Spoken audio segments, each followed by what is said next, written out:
Reka nongere ngo ikaze wamaze gukora subscribe kuri channel ya YouTube ya Yambi TV official ndetse nawe udukurikira mu ndyo utarakora subscribe ariko mukaba mukunda inkuru ndetse n'ibiganiro dukomeza kugenda atubagezaho. Niba wibuka iki cya 20 cy'inkuru uko nazinutswe urukundo uko cyarangiye ubwo Aimable yakomangaga ashaka kuza nyine aho Blaise na Sylvie bari kumwe bari mu gihe cyo kwiyunga kugira ngo babe umuntu umwe nanone. Ese byaje kugera gute, byadohotse gute? Reka rero dushira amatsiko twumva igice cya 21 nkibutsa kureba munsi y'inkuru ukareba hari budukoretse ijambo subscribe ugakandaho ugitwa no kumenyetso k'inzogera gahita kaza ku ruhande kugira ngo dushiraho igice cya 22 uzahita wakira ubutumwa bugufi bukumenyesha yuko kigezeho ugahita ucyumva.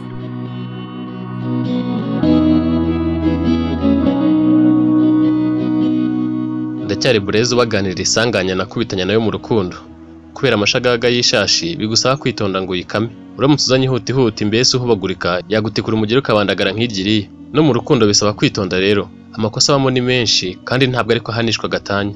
Uramutse ubyumva utyo wazashakana n'abakobwa bose, bivuze ko abazenguruka mugenda ubanga paka utabonye marayika muziranenge ushaka. No mu bahungu kandi nuko naho nta miseke ingoroye wabonamo, abakobwa mutagira ngo ndabibasi wenda kuko ngo bavukana ubutegetsi amakosa yabo ntagaragara cyane, ariko nabo ntibanyemeraho turaziranye. Buryo ujye utwara ibintu gake ngo bambise nta kurura. Riherukana ariko umugoroba ndi kumwe na Sylvie wanjye muri ghetto, nari ndimo kumubabarira ari nako ndi kumuha agasopo mwihaniza kutazongera kunca inyuma ukundi. Aimable yahise hagira ntungurwa no kubona dusanze iwanjye atanamenyesheje ko ari bunsure, wagira ngo nawe yaducungiraga hafi. Twamuhaye ikaze turicarana aho mu ruganiriro iwanjye, yasanze ntacyo kunywa gisigaye kuko nari naguze ibihwanye nanjye na Sheri gusa, cyane ko mugenzi wanjye twabanaga atarahari yari yaragiye mu butumwa bw'akazi mu gihugu cy'abaturanyi. Nahise nikoza hanze mbwira umukozi wajyaga mfurira imyenda ngo ajye kutuzanira ibyo kunywa no kurya, cyane ko ntari buteke. Umutima wanjye ntiwari hamwe, nibazaga ibyo tugiye kuganira, nkumva ikiganiro kiraza kuba rirangiza mbese ari injyana muntu.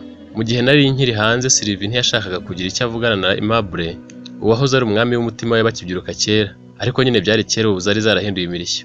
Aimable yagerageje gusaba Sylvie imbabazi ngo bongere basubukura urukundo rwari rwarubitswe n'umusore waje mu buzima bwa Sylvie. Aimable atari yakamenye ngo ninde. Sylvie amubwira ko nubwo yamabarira adakwiye guhingutsa ijambo ryo gusubukura urukundo ngo rwashajishijwe n'iminsi yashize batavugana nk'aho iterambere ritaje.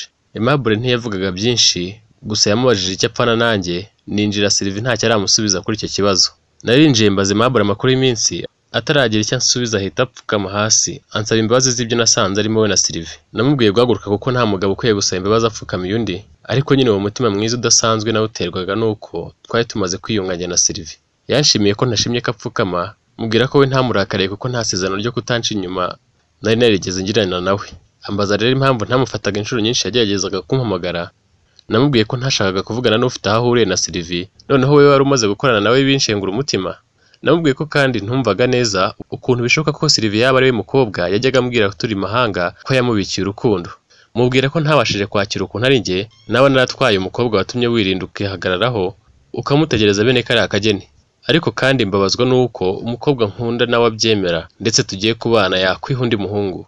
Noneho wowe inshuti yanjye twasangiye agahiye none n'akabisi turagasangiye, ryari ishyano mbonye. Musobanurira ko icyatumye mubwira nabi ari uko yari yantumiye ngo anyishongoreho kandi ongoreye umugore nubwo hari we yarazi ko akiri wa mukobwa we wa kera. Niko nibwiraga ubwo nabasanganaga. Aimable acyumva ayo magambo mubwiye, amarira yamujenze mu maso, mbona arahindutse agahinda karamwegura, araba nk'uruboga rukubiswe n'ubushyuhe bw'umuriro. Sylvie yagize ubwoba agira ngo agiye kubona intambara y'abasore bamurwanira. Aimable atabyumva neza yambajije niba yumvise neza ko ari Gesheri wa Sylvie tugiye ndetse no kubana. Nikirije nkoresheje umutwe. Aimable yahise acika intege ku buryo bugaragara kuko twari twegeranye kandi yamfataga nka mukuru we. Ndamuhumuriza nubwo nanjye ntari norohewe. Sylvie we yari arimo kurebesha amaso ishyano yakoze, ankunda yibagiwe uwo bareranywe n'irindi ishyano yakoze aryamana n'inshuti yanjye magara. Nawe yagize igihunga yumva yashaka aho yarengera, ariko ntaho yari kubona yahamye hamwe yumva ingaruka z'icyaha cye. Yubitse umutwe ararira n'umujinya udahambaye musaba gutuza kuko yamenye ubwenge nubwo byari kutobaza kumenya ko yadukunze twese.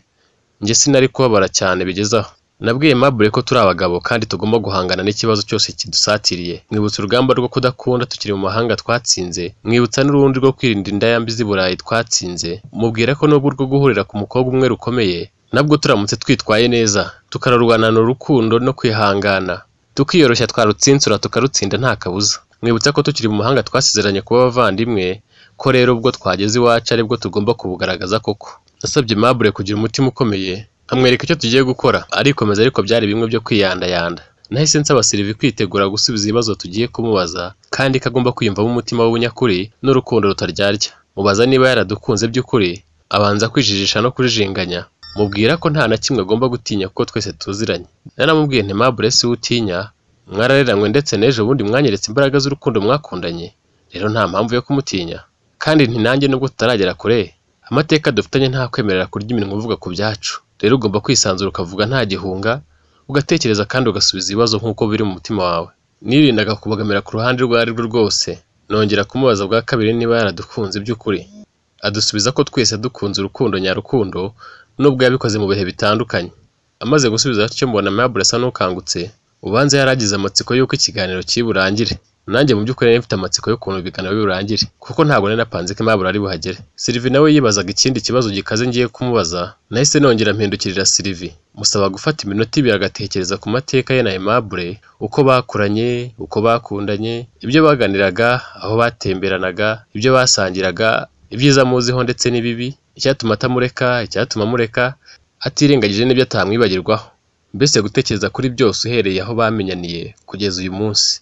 Ubwo mu buhanga bwanjye nari nizeye ko uko mvuze kamwe muri turiya biramufasha kwibuka byose vuba. Iminota 2 ishize nanone musaba kuntekerezaho uko twakundanye, ibyo twanyuranyemo byose, mbese mbigenza nk'uko nari nabigenje kuri Aimable.